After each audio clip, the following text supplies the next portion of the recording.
కదా నీ కథ ముగింపులేనిదై సదా సాగదా. ఇదే కదా నీ కథ ముగింపులేనిదై సదా సాగదా. నీ కంటి రెప్పలంచున మనస్సు నిండి పొంగిన ఓ నీటి బిందువే కదా నువ్వెతుకుతున్న సంపద. ఒక్కొక్క జ్ఞాపకానికి 100 ఏళ్ల ఆయువుందిగా, ఇంకెన్ని ముందు వేచనో అవన్నీ వెతుకుతూ పదా.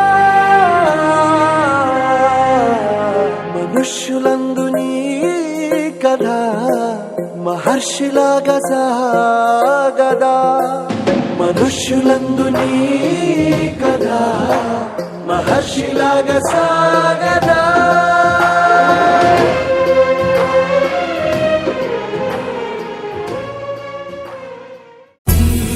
మనకి ప్రాణం పోసిన భగవంతుడు ప్రాణాపాయ స్థితిలో ఉన్న మరొకరికి ప్రాణమిచ్చే అవకాశాన్ని మనకిచ్చాడు.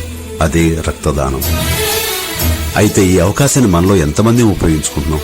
ఏ దానం చేయాలన్నా అది విద్య, విజ్ఞానం, డబ్బుతో ముడిపడి ఉంది.